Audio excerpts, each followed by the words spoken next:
Welcome to Chandru maths. நம்ம last time 25 questions பார்த்துருந்தோம். SSC previous year questions by Rakesh யாதவில். இந்த வாட்டியும் 25 கொஷின்ஸ் பார்க்கலாம். லாஸ்ட் டைமில் 14th கொஷின் மிஸ் ஆயிருந்துச்சுன்னு சொல்லிட்டு கமெண்ட்டில் மென்ஷன் பண்ணாங்க. ஸோ அந்த கொஷினை ஃபஸ்ட்டு நம்ம பார்த்துடலாம். So 14th question, how many days in 1 year on Mercury? So நம்ம ஏர்த்தில் இருக்கிறதுக்கு 1 இயரில் வந்து 365 டேஸா, பட் வந்து மெர்க்குரியில் ஒரு வருஷத்துக்கு 88 டேஸ்னு சொல்கிறாங்க. ஏன்னா சன் கிட்டதுன்னா மெர்க்குரி இருக்குது. ஸோ அது சுற்றுறதுக்கு வந்து 88 டேஸில் டக்குன்னு சுற்றிடுதான். So being nearest the sun is pass around the sun is smallest, hence is 1 year is equal to 88 days. So கிட்ட இருக்கிறதுனால சீக்கிரமாக சுற்றிடுதுன்னு சொல்கிறாங்க. 59 days spent on earth are equivalent to 1 day spent on Mercury, as days there are bigger than the days on earth. இது ஏன்னா ஒரு நாள் வந்து ஏர்த்தில் இருந்தால் 24 ஹார்ஸா, ஆனால் மெர்க்குரியில் ஒரு நாள் இருந்தால் 1407 ஹார்ஸ், அப்படின்னா 1407 ஹார்ஸ் வந்து இருக்கிறது சம்மந்தம் ஒரு நாள்னா. ஸோ அதில் ஒரு நாள்னால் ரொம்ப பெரிய நாள். மெர்க்குரியில் ஒரு நாள்னால் ரொம்ப நிறைய ஹார்ஸ் கொண்ட நாள். அதனால் அதே ரொட்டேட் பண்ணுறதுக்கு நிறைய நாள் ஆகுதுன்னு சொல்ல வராங்க. 59 days spent on earth are equivalent to 1 day spent on Mercury, as days there are bigger than the days on earth. So 1 day வந்து ரொம்ப பிக்காக இருக்கும் மெர்க்குரியில் அப்படின்னு சொல்கிறாங்க. நெக்ஸ்ட் வந்து 26th கொஷின் போயிடலாம். Which planet shows the phases like moon? Moon வந்து 8 faces காட்டுதில்ல, full Moon, அதுக்கப்புறம் அமாவாசை, பௌர்ணமி, அந்த ஃபேஸஸ்லாம் காட்டுதில்ல, அந்த மாதிரி அதோட ஷேடோ வச்சு தான் காட்டுது. அந்த மாதிரி எந்த பிளானட் வந்து அதே மாதிரி ஃபேஸஸ் காட்டுதுன்னு சொல்கிறாங்க அப்படின்னா நம்ம ஃபஸ்ட் அண்ட் செகண்ட் பிளானட் ஞாபகம் வச்சுக்கலாம். ஏன்னா அதுதான் ஆன்சர். இங்கே வந்து வீனஸ் மட்டும் கொடுத்துருக்காங்க. சப்போஸ் வீனஸ் அண்ட் மெர்க்குரி கொடுத்துருக்காங்க, ரெண்டுமே தான் answer. Venus and mercury have orbits that are smaller than the Earth's both exhibits faces like moon due to changing the shape of shadowed region. Galileo first noticed this phenomena through this telescope. So இவங்க ரெண்டு பேரும் அந்த shadow மூனுக்கு எப்படி வந்து மறைஞ்சு இருக்கோ அந்த மாதிரி இவங்க ரெண்டு பேருக்கும் மெர்க்குரிக்கும் வீனஸ்க்கும் இந்த மாதிரி ஷேடோ மறைஞ்சு அவங்களும் ஃபேஸஸ் காட்டுறாங்களாம். இதை ஃபஸ்ட்டு கண்டுபிடிச்சவர் வந்து கெலிலியோ தான். நெக்ஸ்ட் வந்து in how many parts the shadow of the earth is divided during lunar or solar eclipse? நமக்கு தெரியும் lunar eclipse, solar eclipse. அது எத்தனை பார்ட்ஸாக டிவைட் ஆகுதுன்றது நம்ம சென்டென்ஸ் படிக்கும் போது படிக்கலை. ஸோ இது நம்ம படிச்சுப்போம். இப்போது அம்ப்ரா and பெனம்ப்ரா are the 2 parts in which earth shadow is divided during solar or lunar eclipse. So umbra penumbra வந்து ஞாபகம் வச்சுக்கலாம். are the 2 parts in which earth shadow is divided during solar or lunar eclipse. So அவங்க எத்தனை parts தான் கேட்டிருக்காங்க. So நமக்கு answer வந்து 2. which star is nearest to the earth? நம்ம இது படிச்சிருக்கோம். எந்த ஸ்டார் வந்து நியரஸ்ட் டு த earth? நான் ஆல்ரெடி சொல்லியிருக்கேன், sun is a star. So sun which is also star is nearest star to earth. besides sun, Proxima Centauri is the nearest star to the solar system. So நீங்கள் வந்து ஏர்த்துக்கு வந்து எது கிட்ட ஸ்டார்னால Sun சொல்லிட்டீங்க. Suppose வந்து அவங்க Sun கேட்கல அப்படின்னா நம்ம ப்ராக்சிமா சென்ச்சுரி சொல்லுவோம். ஓகேவா? சோலார் சிஸ்டமுக்கு அதுதான் வந்து ரொம்ப ரொம்ப கிட்ட. ஸோ ப்ராக்சிமா சென்ச்சுரி நான் சொன்னேன்ல, சன்னுக்கே ப்ராக்சி போடுது அப்படின்னு சொல்லிட்டு ஞாபகம் வச்சுக்கோங்கன்னு சொல்லிட்டு. So Proxima Centauri is the nearest star to the solar system. Okay, next question, on which day earth is closest to the sun? So எந்த டேயில் வந்து earth is closest to the sun? நம்ம இது படித்தது என்னது, அப்பீலியான் பெரிஹிலியான் படித்தோமா? அப்பீலியான்னா என்ன சொன்னேன், தூரமாக இருக்க டிஸ்டன்ஸ் சொன்னேன். பெரிஹிலியான்னா கிட்ட இருக்க டிஸ்டன்ஸ் சொன்னேன். ஸோ இவங்க க்ளோசஸ்ட் தான் கேட்குறாங்க, அப்போ பெரிஹிலியான் தான். ஸோ பெரிஹிலியான் ஜான்லேருந்து தான் மந்த் வந்து ஸ்டார்ட் ஆகுது. ஸோ ஜான் ஞாபகம் வச்சுக்கோங்கன்னு சொன்னேன்னா ஆப்ஷனில் எங்கே ஜான் இருக்குன்னு பார்க்கலாமா? September, January, July, March. B ஆப்ஷனில் தான் ஜான் இருக்குது.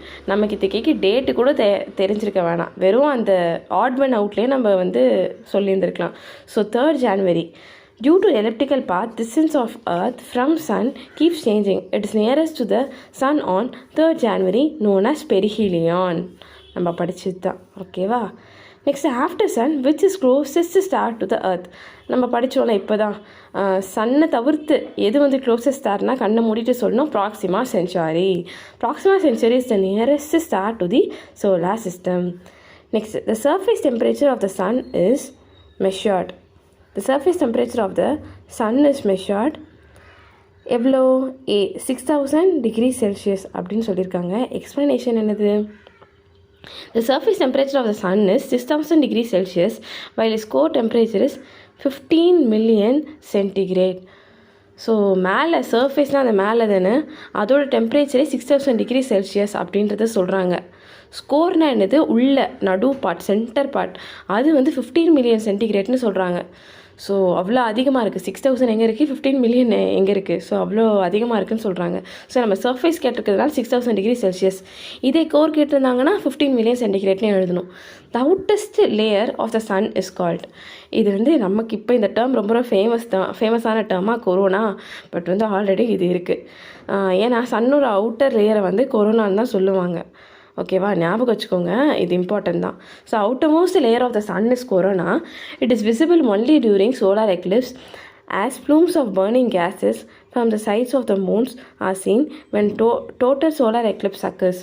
ஸோ வந்து இதோட மெயின் பாயிண்ட் என்னென்னா, அவுட்டர் லேயர் ஆஃப் த சன்னா கொரோனா, இதுதான். ஓகேவா, ஸோ இது வந்து சோலார் எக்லிப்ஸை வந்து அப்போது வந்து விசிபிள் நல்லா ஆகும் அப்படின்றது சொல்கிறாங்க. Next, the energy of the sun is vested in which of the following process அப்படின்றது கொஷினா. ஸோ இது nuclear fusion. So nuclear fusion ரெண்டு இருக்குல்ல. ஸோ ஃபியூஷன்னா சேருது, ஃபிஷன்னா பிரியுது. ஸோ நமக்கு ஆன்சர் வந்து நியூக்ளியர் ஃபியூஷன் தான். The energy of the sun is vested in which of the following process. So nuclear fusion. Nuclear reaction are of two types, nuclear fission and nuclear fusion. In fission reaction, heavy nucleus break down into two or more parts. ஃபிஷன்னா பிரியுதுன்னு சொன்னேன்னா, so ஒரு nuclear வந்து 2 or more பார்ட்ஸாக பிரியுது. Varies in fusion reaction, small nuclei combine to form bigger nucleus, releasing tremendous energy. குட்டியெல்லாம் சேர்ந்து பெருசாக மாறுது, அதுதான் fusion. ஏன்னா சேருது, மாறி ரிலீஸிங், அப்போது நிறைய எனர்ஜி வந்து ரிலீஸ் பண்ணும் அப்படின்னு சொல்கிறாங்க.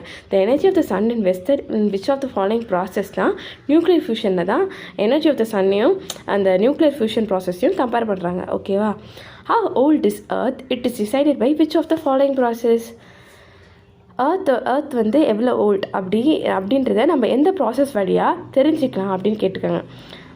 ரேடியோமெட்ரிக் டேட்டிங் நம்ம கேள்விப்பட்டிருக்கோம்ல, ரேடியோ கார்பன் டேட்டிங், அது வந்து எவ்வளோ அப்படின்னு சொல்லிட்டு அந்த ஏஜை வந்து ஜென்ரலாகவே ஹிஸ்ட்ரி நடத்தும் போது கூட அவங்க சொன்னாங்கல்ல, ரேடியோ கார்பன் டேட்டிங் அது ஏஜை வந்து சொல்கிறதுன்னு. அந்த மாதிரி radiometric dating to certain the age of rocks or carbon or fossils. This method is used as every substance contains certain amount of radioactive carbon which replaces with it. So இதை வச்சு கூட சொல்ல ஏர்த்தோட ஏஜை நம்மளால் கண்டுபிடிச்சிட முடியும். ரேடியோமெட்ரிக் டேட்டிங் அதுதான் ஜென்ரலாகவே அந்த radio carbon dating சொல்லுவாங்கள்ல, எவ்வளோ நாளாக அந்த கார்பன் வந்து இருக்குது அப்படின்னு சொல்லிட்டு அந்த ஏஜை நம்மளால் கண்டுபிடிச்சிட முடியும். ஸோ அந்த டெக்னிக் வச்சு இதை கண்டுபிடிச்சிடலாம்னு சொல்கிறாங்க.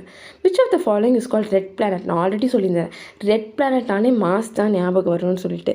So it appears red because it surface contains iron oxide. ஆமாம், அயன்னாலே ரெட் தானே.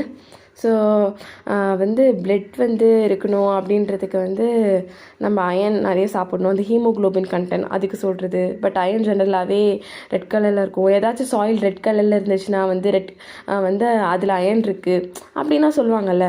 ஸோ அந்த மாதிரி நம்மளோட மாஸ் வந்து ரெட் பிளானட்டா, அதுக்கும் காரணம் அயன் ஆக்சைடு தான் அப்படின்னு சொல்கிறாங்க. Due to which it reflects red colour, hence being so called it is a 4th planet from the sun. நமக்கு தெரியும் அது 4th planetன்னு சொல்லியிருக்காங்க. Next, answer the name of the first Asian country to reach the orbit of Mars. Okay, name of the first Asian country to reach the orbit of Mars. So first Asian கண்ட்ரினா அவங்க எல்லா கண்ட்ரிஸையும் சொல்ல, Asian கண்ட்ரீஸில் தான் சொல்கிறாங்க. So China, நம்ம பாகிஸ்தான் அவங்களெல்லாம் compare பண்ண வந்து யார் வந்து ஃபஸ்ட்டு வந்து மார்ஸோட ஆர்பிட்டுக்கு போனதுன்னு பார்த்தா நம்ம இந்தியா தான். சூப்பரில். So India launch a space probe on 5th November 2013 named Mars Orbiter Mission, also called as Mangalyaan for Mars. It's orbiting Mars since 24 September 2014. Okay. So it's orbiting mass since 24 September 2014 அது மாஸை சுற்றிக்கிட்டு இருக்குன்னு சொல்கிறாங்க. நம்ம India தான் அமைச்சிருக்குன்னு சொல்கிறாங்க. Launch space probe on 5th November 2013 named Mars Orbiter Mission, MOM அப்படின்னு அதுக்கு ஷார்ட் ஃபார்மில் பேர்.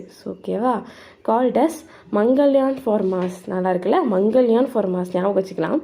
ஸோ இது வந்து நம்ம இந்தியா தான் ஃபஸ்ட்டு மாஸ்க்கு ஆர்பிட்டுக்கு அமைச்சிருக்கோம்.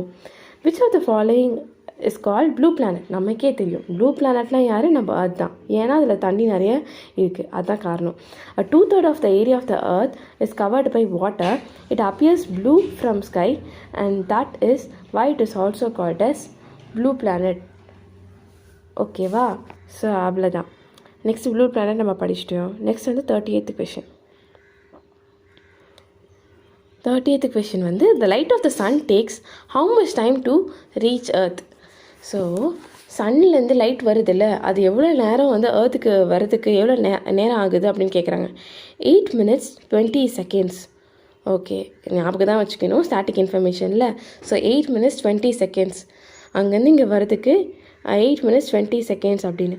ஓகே, சோலார் சிஸ்டமில் எத்தனை பிளானட்ஸ் இருக்குதா படித்தோம்? 8 planetsா அப்படின்னு ஞாபகம் வச்சுக்கலாம். ஸோ 8 minutes 20 seconds சொல்லிட்டு. Speed of light is given as 3 into 10 to the power of 8 meter seconds equivalent to 3000 kilometer per second. The average distance of Earth from the Sun is, oh my god, 150,000,000 kilometers. So time taken by light to reach Earth is, okay, time is equal to distance by speed. அந்த formula நமக்கு தெரியும். Distance அவங்க அவ்வளோ kilometres கொடுத்துருக்காங்க, divided by speed நமக்கு தெரியும். So 3 into 10 to the power of 8 அதை போட்டு இஸ் ஈக்குவல் டு அது வந்த ஆன்சரை செகண்ட்ஸில் இருக்கிறத மினிட்ஸாக மாற்றிருக்காங்க. ஸோ 8 minutes 20 seconds ஆகுது அந்த லைட் வந்து சன்லேருந்து ஏர்த்துக்கு வருது. ஸோ நம்ம வந்து அந்த 8 planets, ஸோ 8 minutes அப்படின்னு ஞாபகம் வச்சுக்கலாம். நெக்ஸ்ட் வந்து synchronous satellites move around the earth from, இது நம்ம படித்தோம்ல, VWEன்னு சொல்லிட்டு படித்தோம். ஸோ வந்து வெஸ்ட் டு ஈஸ்ட் அப்படின்னு. ஸோ சேட்டலைட் வந்து மூவ்ஸ் அரவுண்ட் த earth எந்த சைடில், எந்த டைரெக்ஷனில்? வெஸ்ட் டு ஈஸ்ட் டைரெக்ஷனில் மூவ் ஆகுது. synchronous satellite is an artificial satellite moving in circular orbit round the earth in 24 hours duration along with the rotatory moment of earth that is west to east. நமக்கு தெரிஞ்சது தான். So வந்து move ஆகுது. So வந்து west east டைரெக்ஷனில். In which of the following areas the midnight sun can be seen? இது ஞாபகம் வச்சுக்கலாம், மிட் நைட் சன். ஓகேவா? 2 கொஷின் அடுத்தடுத்து வந்திருக்கு. ஆர்டிக்கும் அண்டார்டிக் சர்க்கிள்லேயும் தான் அந்த மிட் நைட் சன். அதுக்கு என்ன ரீசன் சொல்கிறாங்கன்னா, this phenomena occurs in summer month in places north of Arctic or south of Antarctic circle when sun is visible in this region during midnight hours also. So அதுதான் mid நைட்னா என்னது? நடு ராத்திரி தானே. அந்த நடு ராத்திரியில் வந்து இவங்க வந்து சன் வந்து தெரியுதான். அது யாருக்கும்னா ஆர்டிக்லேயும் அண்டார்டிக் சர்க்கிள்லேயும் தெரியுது அப்படின்னு சொல்கிறாங்க. ஆர்டிக் ரீஜன் அண்டார்டிக் ரீஜன் இருக்குல்ல, அது ரெண்டுத்துலேயுமே இந்த மாதிரி வந்து மிட் நைட் சன் தெரியுது அப்படின்னு சொல்கிறாங்க. நெக்ஸ்ட் கொஷின் என்னது? What is the meaning of midnight sun? Midnight sunக்கு அர்த்தம் என்ன? This phenomena occurs in summer month in places north of Arctic and south of Antarctic circle when sun is visible in this region during midnight hours also. ஒன்றும் இல்லை, ஆர்டிக்கில் நார்த்லேயும் அண்டார்டிக்கில் சவுத்துலேயும் இருக்கா. அங்கே வந்து அதான் Arctic வந்து எங்கே இருக்குது? நார்த்தில் இருக்குது. அண்டார்டிக் வந்து எங்கே இருக்குது? சவுத்தில் இருக்குது, சவுத் ரீஜனில் இருக்குது. ஸோ அந்த இடத்துல நடு ராத்திரியில் வந்து சன் வந்து அக்கர் ஆகுதுன்னு சொல்கிறாங்க. இதுதான் அதோட எக்ஸ்ப்ளனேஷனும். What is the meaning of midnight sun படித்தாச்சு. Next, messenger satellite has been launched by NASA for the study of. Okay, messenger satellite has been launched by NASA for the study of Mercury. So Mercury, so messenger, ஞாபகம் வச்சுக்கலாம். Messenger was a robotic spacecraft sent by NASA. It's orbited around Mercury. The acronym stands for Mercury Surface. அதான் M for Mercury. Surface, Space, Environment, Geochemistry and Ranging, referring to Roman mythological messenger Mercury. So Mercuryனா மெசேஞ்சர்னு ஞாபகம் வச்சுக்கோங்க. Full form கூட கொஞ்சம் பெருசாக தான் இருக்குது, பட் அதுலேயும் அந்த Mercuryன்ற வார்த்தை இருக்குது. ஸோ அதை வச்சு நம்மளால் எழுதிட முடியும். ஸோ இதனால் நம்ம ஞாபகம் வச்சுக்க வேண்டியது என்னது? மெசேஞ்சர் சேட்டலைட் வந்து நாசா வந்து லான்ச் பண்ணியிருக்காங்க. அது அது எந்த பிளானட்காக? Mercuryக்காக. அது ஞாபகம் வச்சுக்கிட்டா போதும். We always see the same surface of the moon because, ஆமாம், நம்ம எப்பவுமே மூனோட ஒரு சைடு தான் பார்ப்போம், இன்னொரு சைடு பார்க்கவே மாட்டோம். அதுக்கு காரணம் என்ன சொல்கிறாங்க? ரீசன் வந்து, ஸோ நம்ம வந்து 43 question பார்த்துட்ருக்கோமா. We always see the same surface of the moon because moon takes around 27 days to revolve around the earth, whereas it takes as many days to complete one spin on its axis. Hence we see only one side of the moon.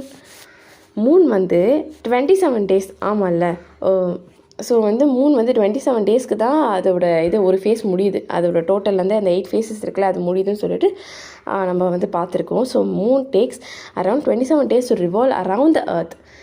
27 days வந்து அது எர்த்தை சுற்றி வருது. Whereas it takes as many days to complete one spin of its axis.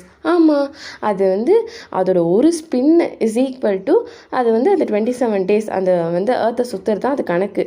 So அது ரெண்டும் ஈக்குவலாக இருக்கிறதுனால அது ஒரு சைடு தான் நம்மளால் பார்க்க முடியுது அப்படின்னு சொல்லுவாங்க. ஆக்சுவலாக அந்த ரிங்கா ரோசஸில் நம்ம சுற்றும் போது நம்ம எல்லாரும் நடுவில் இருக்கவங்களாம் அந்த ஃபேஸை மட்டும் தானே பார்த்துப்போம் அப்படின்றது எக்ஸாம்பிளுக்கு சொல்லுவாங்க. பார்க்கும்போது எப்படி இருக்கும், எல்லோரும் வந்து பேக் பொசிஷன் பார்க்க மாட்டோம்ல, முகத்தை மட்டும் தானே பார்ப்போம் ரிங்கா ரோஸை சுற்றும் போது. அந்த மாதிரி தான் மூனுக்கு கூட ஒரு சைடு தான் தெரியும், இன்னொரு சைடு தெரியாது அப்படின்னு சொல்லுவாங்க. ஞாபகம் ஆனால் இது ஒரு ஃபேக்ட்டுங்க. மூன் வந்து ஒரு சைடு தான் தெரியும், இன்னொரு சைடு தெரியாதுன்றது ஒரு ஃபேக்ட்டு. பட் வந்து அதுக்கு நம்ம ஏன் அப்படின்னு சொன்னால் it takes the same time to rotate on is axis and moving around the earth. எர்த்தை சுற்றுறதுக்கும் அதோட ஆக்சஸ்க்கும் சேம் டைம் தான் ஆகுது. இதுதான் அதோட எக்ஸ்ப்ளனேஷன். மற்ற எக்ஸ்ப்ளனேஷன்லாம் கிடையாது பாருங்களேன். It is smaller than the earth. இதுக்கும் அதுக்கும் என்ன சம்மந்தம்? It rotates on is axis தான் எல்லாமே சுற்றுது, அதுவும் வராது. It moves with the same speed at which the earth moves around the sun. எர்த்துக்கும் சன்னுக்கும் முடிச்சு போட்டிருக்காங்க, அதுவும் கிடையாது. மூணுக்கும் எர்த்துக்கும் சொன்னால் ஒரு வாஸ்தவம் இருக்குது. So it takes the same time to rotate on is axis and move around the earth. இதுதான் answer. The darkest part of the shadow during eclipses. Okay, ஆக்சுவலாக நம்ம இப்போ தான் பார்த்தோம்ல, solar eclipse, lunar eclipse, umbra, penumbra பார்த்தோம். So இதில் darkest பார்க்க சொல்லும்போது அம்பரா சொல்கிறாங்க. Darkest portion during eclipse is umbra. In this zone sun is totally eclipsed. During solar eclipse, moon's umbra shadow is about 267 km wide on earth and lasts for about 7.5 minutes. So darkest portion அப்படின்னு சொல்கிறது வந்து umbra, ஞாபகம் வச்சுக்கலாம். Darkest portion தான் umbra. Okay, darkest portion umbra. In this zone sun is totally eclipsed. During solar eclipse, moon's umbra shadow is about 267 km wide on earth and lasts for about 7.5 minutes. So அதோட மூனோட அம்ப்ரா shadow இருக்குல்ல, அது 267 km வைடில் வந்து cover பண்ணியிருக்கு. அது 7.5 minutesக்கு வந்து அதை மறைக்குது அந்த மாதிரி சொல்கிறாங்க. அதனால தான் அதை டார்க்கஸ்ட்னு அந்த டைமில் சொல்கிறாங்க. லோ டைட்ஸ் ஆர், இது என்னதுன்னா டைட்ஸ். நம்ம ஆல்ரெடி நான் சொல்லியிருக்கேன். டைட்ஸ்னால் என்னது, தண்ணியில் வந்து அக்கறாகும், ஓஷன் கரண்ட் டைட்ஸ் அதெல்லாம் அக்கறாகும்னு சொல்லியிருக்கேன்ல. So low tides are okay, லோன்னு சொல்கிறாங்க அப்படின்னு நமக்கு அந்த வார்த்தையிலே தெரியுது. லோனா வீக்காக இருக்குது அப்படின்னு அர்த்தம். So low tides are 20% lower than normal tides. So normal டைட்ஸை விட லோ டைட்ஸ் வந்து 20% வீக்கராக இருக்குது அப்படின்னு சொல்கிறாங்க. ஓகேவா, low tides or weak tides ஞாபகம் வச்சுக்கோங்க. Which of the following is caused by the combined effects of the gravitational forces exerted by the moon and sun on sea levels? Okay, tides are rising and falling sea levels caused due to gravitational pull of both sun and moon. இதை நம்ம already பார்த்துருக்கோம். டைட்ஸ்னால் gravitational pull of sun and மூன்னால தான் வந்து occur ஆகுதுன்றது படிச்சிருக்கோம். So அதனால் இவங்க கேட்டிருக்க கொஷனும் அது தானே, gravitational force exerted by the moon and சன்னு டேரெக்டாக கேட்டாங்க. எக்ஸ்ப்ளனேஷனும் அதுதான். அப்போ ஆன்சர் வந்து டைட்ஸ் தான். So tides are rising and falling sea levels. தண்ணி வந்து உயர்ந்தும் அப்படி தாழ்ந்தும் அந்த மாதிரி போகுது. அப்படி போகும்போது வந்து என்னது, இது வந்து எதனால் ஆகுதுன்னா கிராவிடேஷனல் புல்னால தான் ஆகுதுன்னு சொல்கிறாங்க. அதுவும் சன்னுக்கும் எர்த்துக்கும் உள்ள கிராவிடேஷனல் புல்னால தான் ஆகுது. ஸோ ஞாபகம் வச்சுக்கணும். ஓகேவா, tides are caused by gravitational forces of, இப்போ தான் நம்ம படித்தோம் என்னது, yes, sun and moon on earth. கரெக்டாக அதே தான். Tides are rising and falling sea levels caused due to gravitational pull of sun and moon. So sun and மூனோட gravitational pull அதை ஞாபகம் வச்சுக்கோங்க. Next, when does the tides rise in sea? இதுவும் டைடோட question தானா. Full moon and half moon. At full moon and new moon, the earth, the sun and moons are aligned in straight line 180 degrees, whereas during half moon, moon is aligned to at 90 degrees to the earth-sun alignment. In the first case, high tides occur due to the combined effect of sun and moon. In second case, low tides occur due to the distorted effect of divided gravitational pull of sun and moon. Okay, ரெண்டு case சொல்கிறாங்க. First கேஸில் வந்து high tides எப்படி occur ஆகுதுன்னா சன்னோட மூன்லேயும் சன்னும் மூனோட combined effect அது ரெண்டும் சேர்ந்து அந்த ஐடைடை வந்து இன்ஃப்ளூயன்ஸ் பண்ணுதுன்னு ஞாபகம் வச்சுக்கலாம். இதே செகண்ட் ஃபேஸில் வந்து distorted effect of divided gravitational force of sun and moon. So அதோட டிஸ்டார்டட் எஃபெக்ட் அப்படின்னா லைக் கலைஞ்சு போன அது சம்திங் டிஸ்டர்பன்ஸ் அப்படின்னு சொல்லுவாங்க. அதை distorted effect of divided gravitational forces of sun and இதை வந்து இப்படி ஞாபகம் வச்சுக்கோங்க. எப்போ வந்து இப்படி ஆகுதுன்னா ஃபுல் மூனும் நியூ மூனும் அதனால தான் ஆன்சர் சொல்கிறாங்களா ஏன் டைட்ஸ் வந்து அரேஸ் இன் சி அப்படின்னு ஃபுல் மூன் அப்பவும் ஹாஃப் மூன் அப்பவும் ஆகுதுன்னு சொல்கிறாங்க. ஏன்னா அப்போ தான் எர்த்து சன்னு மூன் இவங்க எல்லாருமே ஸ்ட்ரெயிட் லைனில் இருக்கும். ஓகேவா, 180 டிகிரி அது ஸ்ட்ரெயிட் லைன் இருக்குல்ல அந்த மாதிரி இருக்கும். இவங்க 3 பேரும் ஒரே லைனில் இருக்கும் போது நமக்கு வந்து டைட்ஸ் அரேஸ் ஆகுது. ஆனால் சப்போஸ் வந்து இந்த ஹாஃப் மூன் அதெல்லாம் இருக்குல்ல அப்போல்லாம் என்ன ஆகுதுன்னா 90 degree to the earth sun alignment அப்படின்னா ரைட் ஆங்கிள் அந்த மாதிரி வந்து 90 டிகிரி ஸ்ட்ரைட்டாக நடுவில் அந்த மாதிரி ஒரு பொசிஷனில் இருக்குது. அப்போ இருக்கும் போது டைட்ஸ் அரைஸ் ஆகலை. எப்போ ஆகுதுன்னா ஸ்ட்ரெயிட் லைனில் இருக்கும் போது தான் ஆகுது அப்படின்றது. அந்த ஸ்ட்ரெயிட் லைன் எப்போ அக்கர் ஆகும்னா ஃபுல் மூனும் ஹாஃப் மூன். ஓகேவா, அப்போ ஃபுல் மூன் ஹாஃப் மூன் இருக்க டைம் வந்து ஸ்ட்ரெயிட் லைன் அதனால தான் வந்து டைட்ஸ் அரைஸ் ஆகுது. 90 டிகிரி செல்சியஸ் அந்த மாதிரி இருக்கும் போது ஆகலை. ஓகேவா, next which of the following celestial bodies contains helium-4 in abundance? நிறைய helium-4 வந்து அதிகமாக வச்சுருக்க celestial body எதுன்னு கேட்குறாங்க. Option A earth, a non-radioactive isotope found in huge amount on the earth. ஓகேவா, ஸோ எர்த்னால தான் வந்து என்ன சொல்ல எர்த் தான் வந்து அந்த ஹீலியம்-4 வந்து அபண்டன்ஸாக வச்சுருக்குதுன்னு சொல்லணும். ஹைட்ரோஜன் ஹீலியம் அதெல்லாம் படிச்சிருக்கோம்ல, ஹைட்ரோஜன் ஹீலியம் கார்பன் நியான்ஸ் அந்த பீரியாடிக் டேபிள்லாம் படிச்சிருப்போம்ல அதில் வந்து ஹீலியம் வந்து அதிகமாக வச்சுருக்கு. யார் வச்சுருக்கா? எர்த் வந்து அதிகமாக வச்சுருக்கு அப்படின்னு சொல்கிறாங்க. ஓகேவா, எர்த்னால இது ஈஸியாக ஞாபகம் வச்சுக்கலாம். ஏதாச்சும் ஒரு டிஃப்ரெண்ட் பிளானட்னா கொஞ்சம் கஷ்டம், but earth. So earth base பண்ணி நிறைய பார்த்தோம், அதே மாதிரி வீனஸ் பேஸ் பண்ணியும் பார்த்துருக்கோம். நெக்ஸ்ட்டு வந்து 50th question, the earth is tilted on its axis. ஆமாம், இது வந்து ஒரு ஸ்டாட்டிக் கொஷின். அந்த எர்த் வந்து அப்படியே ஸ்ட்ரெயிட்டாக இருக்குமா? அந்த 23.5 டிகிரி செல்சியஸ் வந்து அந்த டில்ட் ஆகிருக்கும்ல அதை நீங்கள் வந்து சப்போஸ் அந்த ஸ்கூல்லலாம் க்ளோப் வச்சுருப்பாங்களா அது வச்சுருக்கும் போது கூட அந்த பொசிஷன் வந்து நீங்கள் பார்த்தீங்கன்னா லைட்டாக க்ராஸ் ஆன மாதிரி தானே வச்சுருப்பாங்க. நீங்கள் பார்த்துருந்தீங்கன்னா தெரிஞ்சுக்கோ அந்த மாதிரி தான் வச்சுருப்பாங்க. So the tilt of the earth on its axis is 23.5 degree Celsius which also responsible for changing of seasons. So changing of சீசனுக்கு இது காரணம் அப்படின்னு சொல்கிறாங்க. ஸோ எர்த் வந்து டில்ட்டாக இருக்கும், அதை ஞாபகம் வச்சுக்கோங்க. அது எந்த நம்பர்னால் 23.5 23 பக்கத்தில் வருது ஞாபகம் வச்சுக்கலாம். ஓகேவா, 23.5 டிகிரி தான் வந்து அது டில்ட்டாக இருக்குது. இதுதான் அதோட இன்ஃபர்மேஷன். ஸோ நம்ம வந்து 25 கொஷின்ஸ் பார்த்துருக்கோம். யூஸ்ஃபுல்லாக இருந்திருக்கும்னு நினைக்கிறேன். ரிவைஸ் பண்ணுங்கள். நெக்ஸ்ட்டு வந்து மீதி டாபிக் நம்ம பார்த்துட்டு அதுக்கப்புறம் திரும்ப ப்ரீவியஸ் இயர் கொஷின்ஸ் பார்க்கலாம். தேங்க்யூ.